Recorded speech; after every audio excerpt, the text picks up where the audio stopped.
Hello friends, this is Raj. Welcome to crazy science. तो शुरू करते हैं।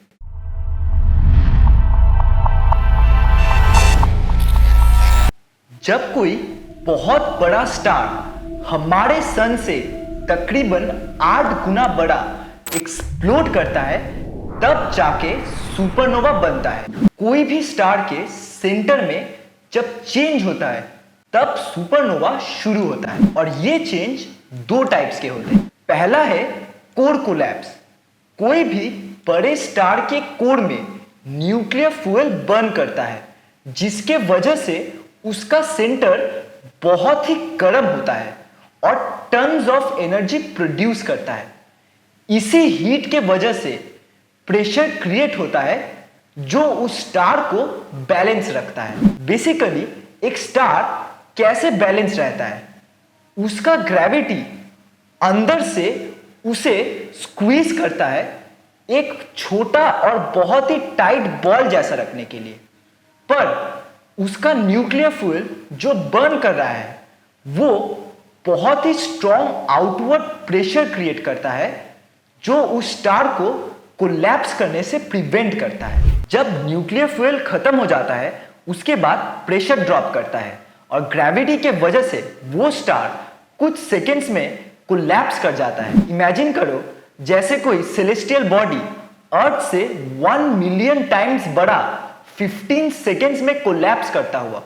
और ये कोलैप्स इतना जल्दी होता है कि बहुत बड़े शॉक वेव्स क्रिएट होते हैं, जिससे उस स्टार का आउटर पार्ट एक्सप्लोड कर जाता है। एक्सप्लोजन के बाद यूजुअली एक बहुत ही डेंस कोर रह जाता है नेब्यूला के साथ। जब कोई बहुत बड़ा, सपोज हमारे सन से 10 टाइम्स बड़े स्टार में सुपरनोवा बनता है, उससे यूनिवर्स के सबसे dense object black holes create होते हैं। एक सुपरनोवा इतना पावरफुल होता है कि नया एटॉमिक न्यूक्लियस बना सकता है। स्टार के एक्सप्लोजन के बाद उसके आउटर शेल में शॉक वेव्स के वजह से फ्यूजन रिएक्शन स्टार्ट होता है और उसी फ्यूजन रिएक्शन से नया एटॉमिक न्यूक्लियस बनता है, जिसे न्यूक्लियोसिंथेसिस कहा जाता है। जो सेकेंड टाइप है, उसे थर्मल रनअवे कहते हैं, जो एक बाइनरी सिस्टम में काम करता है, जिसमें दो स्टार्स एक दूसरे को ऑर्बिट करते हैं,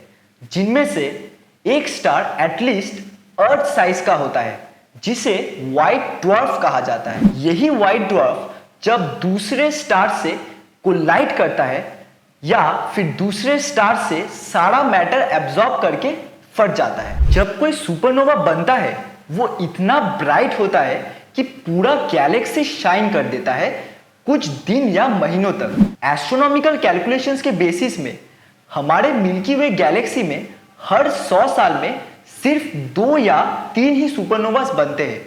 और अब तक एस्ट्रोनॉमर्स ने कुछ 100 सुपरनोवास ऑब्जर्व किया है हमारे गैलेक्सी के बाहर।